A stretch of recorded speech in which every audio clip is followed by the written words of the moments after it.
all they probably do is squeal, but chill. When we start the revolution, when we start the revolution, all they probably do is squeal, but chill.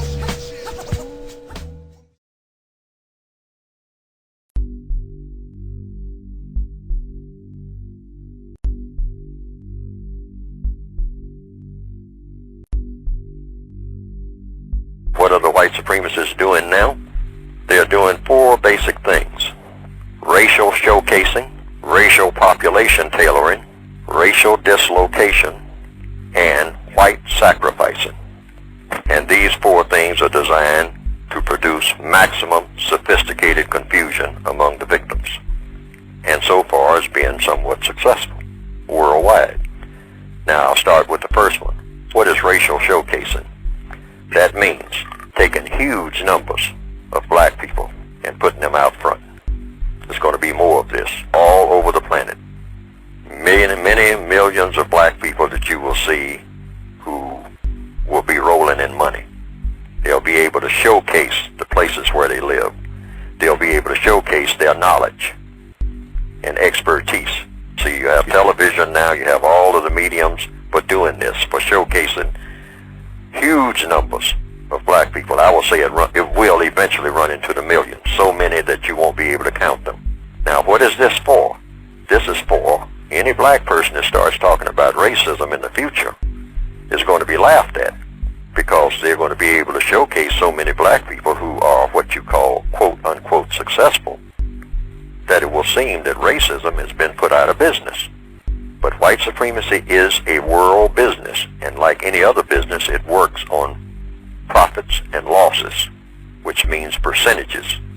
You go into business, you expect a certain amount of loss. If you're in the grocery business, well, you might have a load of asparagus that is spoiled. But overall, you will make more profits than you have losses if you're going to stay in the business. Now, so the white supremacists know that the cost of doing the business of white supremacy is going up. They can no longer get away with Joe Louis and Lena Horne like they did years ago. They have to have many more black people who are going to be showcased. I made up this term just to explain it. You have to make up terms, because they won't make them up for you. So now that's the first phase, or one of the first elements in the maximum confusion. And so that black people won't be able to say, they'll say, well, you know, it must be something wrong with me that I'm down and out and don't have a biscuit to eat, because there are so many millions of black people who have so much, so it can't be race. But see, for the 4 or 5 million black people who will be showcased, there will be hundreds of millions worldwide who won't have a biscuit. That's the way the business operates in the future, and will be. That's the way it seems to be going, according to what? The evidence, according to the logic. The other is racial population tailoring. That's number 2, meaning they're going to be killing huge numbers, either directly or indirectly, of non-white people. When I say black people, I mean, you know, non-white. Anybody who's in the non-white category, and doing this on an ongoing basis. Not to try to kill them all, because when you're in the business of racism, you don't kill off the thing that you need in order to keep racism going. Your ego trip, which is what it's really all about. But you do tailor the population so you can keep them controlled. So you'll kill off a few million in the Congo, then a few years up the road, you'll kill off a few million in Nigeria, and a few years up the road, you'll kill off a few in Mexico, and on and on and on. And you will highly select the places where you do this. You'll have it all computerized, where you kill off huge numbers, or you have them, even better still, kill off each other, like you do in most of the cities in the northwestern part of the world, called the Northwestern Hemisphere. Having black people gun down each other, you know, non-white people, the brown people gunning down each other, gangs and all that other foolishness, see? And you kill them off, you know, and you just keep this going, and you egg it on, and you put things in place that will see to it that it just keeps going that way. It never stops, because that's the mentality of the people. And this is racial population tailoring. In other places where the people are reasonably sane, they don't have a tendency to kill off each other, then you do things like dry up the water, or poison the rivers, dump toxic waste. There's all kinds of ways to do that racial population tailoring. All right, then the other, number 3, is racial dislocation. Keep them moving. People who are forever on the move through eminent domain, urbanization, urban renewal, gentrification, or, here again, drying up the river. You build a dam 800 miles up, and the river seals off the water behind the dam. I mean, the dam is sealed off, the river is sealed off behind the dam. So that means that all the people down in the valley there, they don't get any water. They need water. They depend on the fishing industry. So now they have to come and work for you because there's no more water there, no more fish. And you give them minimum wage and a promise for the future as long as they look up to you. So they'll know they're completely dependent. But keep them moving. If a black person in the Northwestern Hemisphere starts getting that second generation house, then you come through and say you got to build a highway. That's the technique. Now these are things that you asked about how the white supremacists operate. These are the ways that they operate. The white sacrificing is the 4th. And this is, here again, all 4 of these things are for maximum sophisticated confusion among the victims. So you're not confused. You're keeping your victims confused. So you have white sacrifices, meaning it's kind of parallel to the racial showcasing. But these people in this case are white. Like in any army or any military operation, you know you're going to have some losses. So some white people are written off under the system of white supremacy. And a lot of white people are aware of this. They don't like it, but they are told that this is the cost of doing business.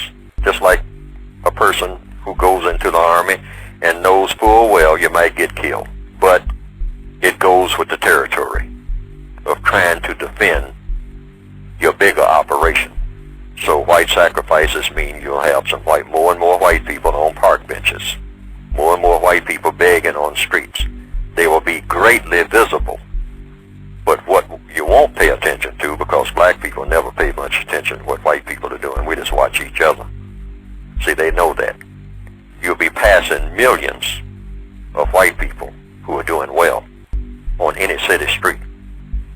And for the handful of white people who have fallen through the cracks, you might say, sitting in front of the subways or begging in front of these the delicatessen, for the handful that you see doing that, up under the bridge and all like that, it will give the illusion that it's not about race, that white supremacy is officially out of business. So there will be more of these white sacrifices, and they will be greatly visible. But compared to the number of white people who will be prospering, it will be very negligible worldwide. Now those are the 4 maximum sophisticated confusion elements.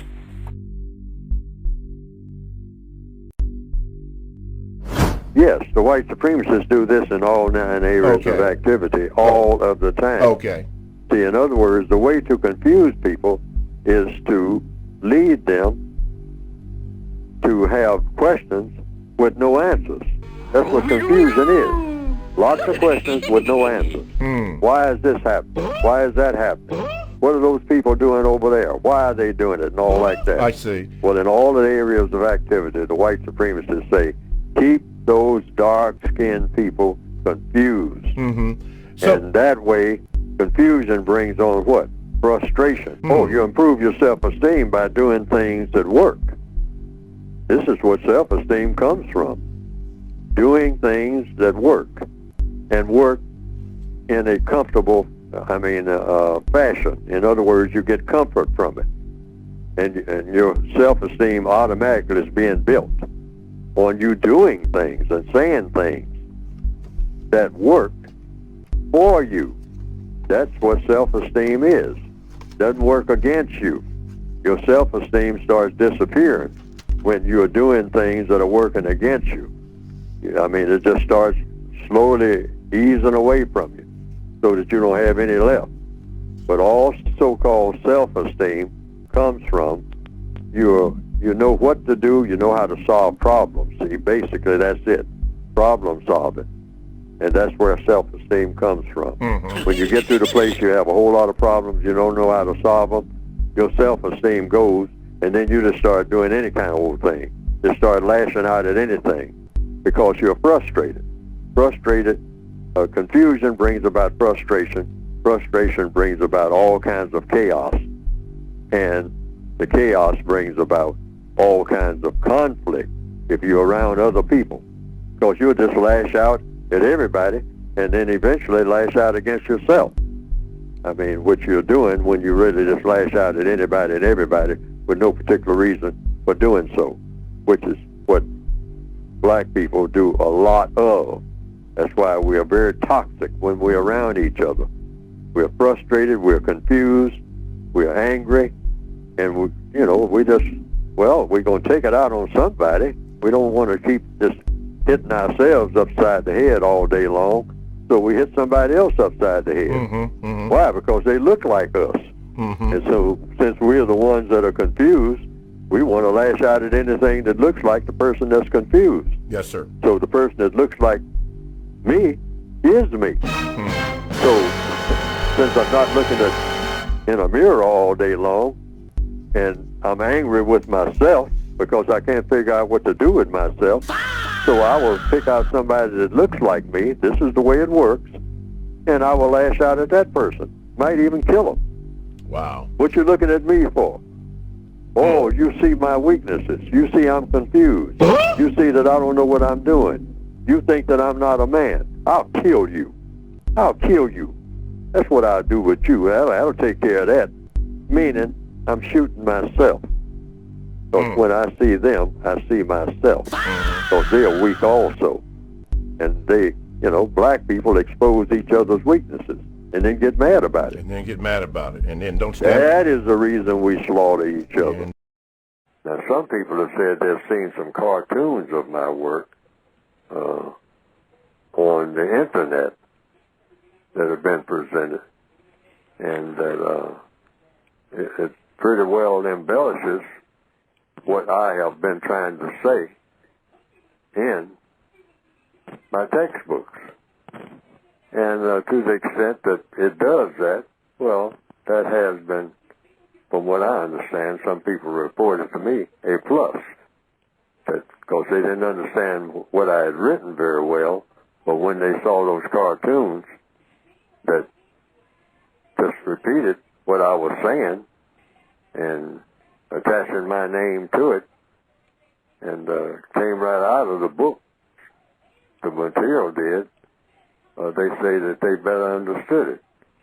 And I can understand that because people are kind of visual, particularly in the year 2021 now, more visual than ever.